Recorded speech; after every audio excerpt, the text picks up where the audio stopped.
तो last episode के and में एलेक्स ने वो मेडिकल फर्नेस उठा लिया था, जिसकी वजह से उसकी याददाश्त वापस आने लगती है। जहां हमें पता चलता है कि कुछ सालों पहले एलेक्स के दादाजी उसके प्योरिफिकेशन के लिए एक खास तरह की एनर्जी लेने के लिए खतरनाक पहाड़ों में गए थे, लेकिन बहुत समय होने के बाद भी वो वापस नहीं लौटे। तो इसकी वजह से एलेक्स के मॉम और डैड, जो उस बड़े से राज्य के एक क्लैन के राजा और रानी थे, वो एलेक्स के दादाजी को ढूंढने के लिए उन पहाड़ों में चले जाते हैं, जहाँ वो एलेक्स को उसकी एक आंट के पास छोड़ जाते हैं। लेकिन जब एलेक्स के मॉम और डैड वहाँ से चले गए थे, तभी उस आंट का बेटा, जिसका नाम डेविड था, वो अपनी स्पेशल आई से एलेक्स को देखकर अपनी मॉम को बताता है कि एलेक्स के अंदर एक सुप्रीम बोन है। ये जानकर वो आंट हैरान हो जाती है, क्योंकि सुप्रीम बोन करोड़ों में सिर्फ एक के पास होती है, जो उसे सबसे ताकतवर बना देती है। तो ये जानकर वो आंट डेविड को वो बात किसी को न बताने को कहती है। अब एलेक्स के पेरेंट्स को गए हुए कई दिन बीत जाते हैं और एक दिन एलेक्स की आंट एक खतरनाक इरादे से एलेक्स को बहला फुसलाकर एक सीक्रेट चैम्बर में ले आती है, जहां वो एलेक्स को और डेविड को अलग अलग बेड पर लिटा देती है। इसके बाद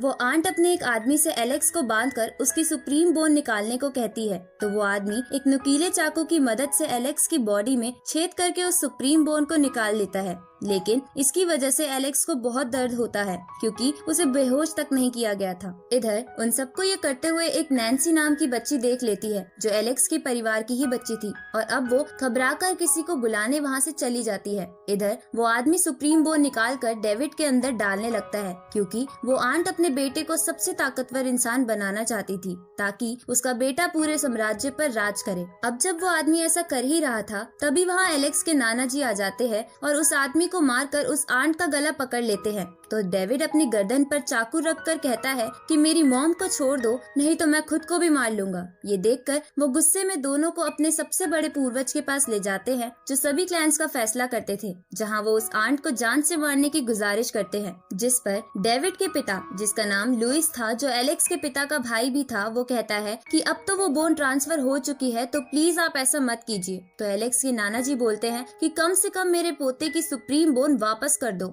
ये सुनकर लुइस बोलता है कि ये अभी ऐसा फिर से नहीं किया जा सकता, क्योंकि एलेक्स बिल्कुल मरने की हालत में है।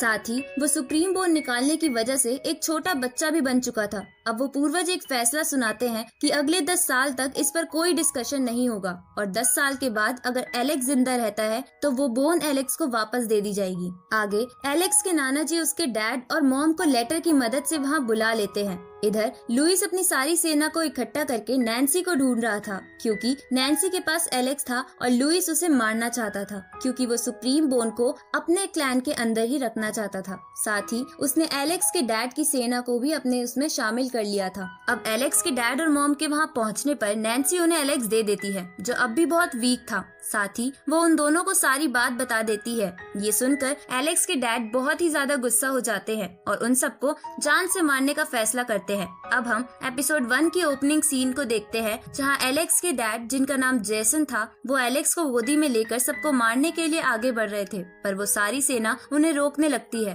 पर जेसन उनमें से आधे से ज्यादा को एक ही झटके में खत्म कर देता है। ये देखकर लुइस उसे रुकने के लिए बोलता है, क्योंकि अब तो बोन ट्रांसफर हो गई थी, लेकिन जेसन इसके लिए नहीं मानता। तो लुइस उसे रोकने के लिए उससे लड़ने लगता है, लेकिन लुइस उसे नहीं रोक पाता। तो वो उस आंट को जेसन के हवाले कर देता है, जिससे गुस्सा होकर जेसन उसे जान से मार देता है। ये देखकर डेविड अपनी माँ की तरफ बढ़ता है, लेकिन जेसन उसको भी पकड़ लेता है। तभी वहाँ पर वो सबसे बड़े पूर्वज आ जाते हैं और उसे छोड़ने को कहते हैं, लेकिन जेसन इसके लिए नहीं मान रहा था, क्योंकि उसे बस अपना जस्टिस चाहिए था। तो ये जानकर वो पूर्वज गुस्से में डेविड की शक्तियाँ बहुत ज्यादा बढ़ा देते हैं और उसे उन दोनों पर अटैक करने को कहते हैं, लेकिन उस अटैक को जेसन अपनी ड्रैगन की पावर से रोकने लगता है। और इसी के साथ ये एपिसोड यहीं खत्म होता है। तो एपिसोड 8 की शुरुआत में एलेक्स शेन से पूछता है कि बाद में मेरे पेरेंट्स का क्या हुआ, जिसपे शेन बताता है कि वो दोनों उस अटैक से बचकर अपने पूर्वजों के घर यानी स्टोन विलेज में आ गए थे, जहां गार्ड लियो की स्पिरिट ने तुम्हें फिर से ठीक कर दिया था। लेकिन वो दोनों दोबारा कोई रिस्क नहीं लेना चाहते थे, क्योंकि लुइस की सेना अभी भी उनके पीछे थी, इसलिए वो तुम्हें मुझे देकर दूसरे पूर्वज के घर चले गए थे। ये सुनकर एलेक्स कहता है कि मुझे अभी अपने पेरेंट्स के पास जाना है। तो शेन बताता है कि वो जगह बहुत दूर दूर है, तुम वहाँ नहीं जा सकते। पर एलेक्स इसके लिए नहीं मानता। तो एलेक्स की भावना को देखकर शेन भी उसके लिए मान जाते हैं, लेकिन वो उसे एक चमकता पत्थर देते हैं और कहते हैं कि एक समय गॉड ल्यू और ये चमकता पत्थर आसमान से आए थे, जिस पर गॉड ल्यू की स्पिरिट एलेक्स को कहती है कि उस चमकदार पत्थर पर एक खास कल्टीवेशन टेक्निक है जिसे तुम आने वाले समय में सीख जाओगे। साथ ही वो कहती है कि भले ही तुम्हारे पास वो सुप्रीम बोन ना हो, लेकिन हमेशा याद रखना कि हर चीज का पुनर्जन्म होता है। ये सुनकर एलेक्स समझ जाता है कि उसके अंदर भी एक नई सुप्रीम बोन जन्म ले रही है। अब एलेक्स चैंप और यूनिकॉर्न के साथ अपने सफर पर निकल जाता है। रास्ते में उस पे एक व्हाइट टाइगर हमला कर देता है जो पहले से ही जख्मी था। अब एलेक्स अपनी जान बचाने के लिए उसे मार देता है। तभी वहाँ पर जिया आ जाती है जो बड़ी हो चुकी थी और आकर एलेक्स को कहती है कि तुमने इसे क्यों मारा, ये मेरा शिकार था। उसी समय वो चैंप को देखकर समझ जाती है कि वो एलेक्स है और उसे भी अपने बारे में याद दिलाती है, जिस पर एलेक्स कहता है कि तुम तो पहले से मोटी हो गई हो, जिससे गुस्सा होकर जिया उस पर अटैक करने लगती है। तभी वहाँ पर एक बहुत बड़ा सा ड्रैगन आ जाता है तो एलेक्स, जिया, चैंप और उस यूनिकॉर्न के साथ वहाँ से भागने लगता है, लेकिन जिया एलेक्स से अपना हाथ छुड़ाकर कहती है कि इसे हराना तो मेरे बाएं हाथ का खेल है। अब वो अपने अटैक्स उस ड्रैगन पर करने लगती है, लेकिन उन अटैक का उस पे कुछ असर नहीं हो रहा था। इसलिए एलेक्स कहता है कि अब मुझे ही कुछ करना होगा। इसलिए वो अपनी लायन बीस्ट की टेक्निक को यूज करता है और उसकी मदद से उस ड्रैगन को जान से मार देता है। पर इसकी वजह से वो खुद भी बेहोश हो जाता है, क्योंकि लायन बीस्ट की टेक्निक में बहुत एनर्जी यूज होती है। अब थोड़ी देर बाद जब उसे होश आता है, जिया उसे एक अंडे के अंदर का लिक्विड पीने को कहती है, पर एलेक्स कहता है कि मैं ऐसे नहीं कर सकता क्योंकि मैंने ज़ाइरो से वादा किया है कि मैं अंडा नहीं खाऊंगा। ये सुनकर जिया पूछती है कि ये ज़ाइरो कौन है, जिस पर एलेक्स उससे मजे लेने लगता है कि वो एक बहुत ही खूबसूरत चीज है। तो जिया जेलस में गुस्सा होने लगती है। तभी चैंप एलेक्स को बताता है कि जिया उसके लिए वो एग बड़ी मेहनत करके लाई है। ये जानकर एलेक्स उस एग को पीने लगता है, साथ ही वो जिया को भी मना लेता है। थोड़ी देर बाद हम चैंप और उस यूनिकॉर्न को खेलते हुए देखते हैं। तभी वो अंडे का शेल चमकने लगता है, जिसकी वजह से वो अंडे वाली बर्ड वहाँ आ जाती है और उन सब पर हमला कर देती है। तो एलेक्स उन सब के साथ वहाँ से भागने लगता है, जहाँ भागते भागते वो सब एक नदी में गिर जाते हैं और बहते हुए थोड़ी दूर आकर बेहोश हो जाते हैं। और इसी के साथ ये एपिसोड यहीं खत्म होता है। तो एपिसोड 9 की शुरुआत में एलेक्स होश आने पर उन सबको बाहर लाता है। तभी वहाँ हम एक लड़की को देखते हैं जो उन्हें देख रही थी, जिसका नाम ट्रेसी था। अब एलेक्स चैंप और खुद की शक्तियों की मदद से जिया को होश में लाता है। उठते ही जिया एलेक्स को चाटा मार देती है, क्योंकि एलेक्स ने अपने हाथ उसकी बॉडी पर रख रखे थे। साथ ही वो उसे ठरकी कहकर वहाँ से चली जाती है। अब अगली सुबह जब जिया अपने सेवक के साथ घर जा रही थी, तब उसे एलेक्स की याद आने लगती है और उसे अपनी गलती पर पछतावा होता है। साथ ही इधर एलेक्स को भी जिया की याद आ रही थी, लेकिन वो उस पर ध्यान ना देते हुए आगे बढ़ने लगता है। तभी उस पे ट्रेसी और उसकी साथी हमला कर देती है, लेकिन एलेक्स उन सबसे जीत जाता है और उनसे हमला करने की वजह पूछता है, जिस पर ट्रेसी बताती है कि हम तुम्हें नुकसान नहीं पहुंचाना चाहते थे और बस तुम्हारी स्किल्स चेक कर रहे थे, क्योंकि वो सब एक खास तरह का ग्रुप चलाते हैं जो अच्छे अच्छे लोगों को अपने ग्रुप में शामिल करते हैं। लेकिन एलेक्स कहता है कि मैं आपके ग्रुप में नहीं शामिल हो सकता क्योंकि मुझे कहीं जाना है। इसके बाद एलेक्स आगे बढ़ जाता है, जहाँ थोड़े समय बाद वो दूसरे पूर्वज की जगह पहुँच जाता है जो बिल्कुल खंडर की जैसी थी। इधर एलेक्स को एक लड़का दिखता है जिसका नाम रॉय था, जिसे दो लोग मिलकर परेशान कर रहे थे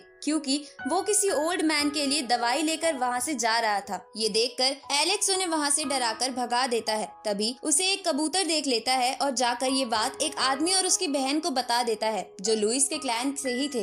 ये जानकर वो दोनों एलेक्स को मारने का डिसाइड करते हैं। इधर रॉय उस ओल्ड मैन को दवाई दे देता है, जिन्हें देखकर एलेक्स पहचान जाता है कि वो उसके दादाजी हैं, जो एलेक्स को देखकर हैरान हो जाते हैं। अब एलेक्स उन्हें कहता है कि आप चिंता मत कीजिए, मैं यहाँ आ गया हूँ, अब आपको कोई परेशान नहीं करेगा। तो एलेक्स के दादाजी उसे कहते हैं कि हम कई सालों से यहाँ रह रहे हैं, लेकिन लुइस के सर्वेंट हमें हमेशा टॉर्चर करते रहते हैं। साथ ही उन्होंने मेरे सेवक रॉय की भी एक टांग तोड़ दी है। ये सुनकर एलेक्स उनसे माफी मांगता है कि वो कुछ नहीं कर पाया और दादाजी से अपने पेरेंट्स के बारे में पूछता है, जिस पर उसके दादाजी बताते हैं कि तुम्हारे पेरेंट्स टाइगू माउंटेन पर तुम्हारे लिए एक जड़ी बूटी लेने गए थे ताकि तुम जल्दी से ठीक हो जाओ, लेकिन वो माउंटेन बहुत खतरनाक है जिसकी वजह से वो आज तक वहाँ से वापस नहीं लौटे। अब एलेक्स उन दोनों को स्टोन विलेज ले जाने की बात करता है, तभी वहाँ पर वो आदमी अपने सर्वेंट्स के साथ एलेक्स को मारने आ जाते हैं, लेकिन एलेक्स बड़ी आसानी से उन सबको मार देता है। तो वो आदमी की बहन भी आकर एलेक्स पर हमला करने लगती है, जिसके एक अटैक में एलेक्स के दादाजी मर जाते हैं, जिससे एलेक्स बहुत ही ज्यादा गुस्सा हो जाता है और अपनी लाइन बीस्ट की टेक्निक से एक ही झटके में उन दोनों को खत्म कर देता है। आगे एलेक्स रॉय को अपने साथ स्टोन विलेज ले जाता है, जहां पहुंचने पर उसे पता चलता है कि कुछ लोगों ने स्टोन विलेज पर हमला कर दिया था, जिसमें कई लोग घायल हो गए हैं। और इसी के साथ ये एपिसोड यहीं खत्म होता है। इस सीरीज के अगले एपिसोड जल्द ही इस चैनल पर आ जाएंगे, तो चैनल को सब्सक्राइब करना मत भूलना और नोटिफिकेशन बेल भी ऑन कर लेना ताकि कोई भी वीडियो आपसे मिस ना हो। तो मिलते हैं आपसे अगली वीडियो में, तब तक के लिए गुड बाय।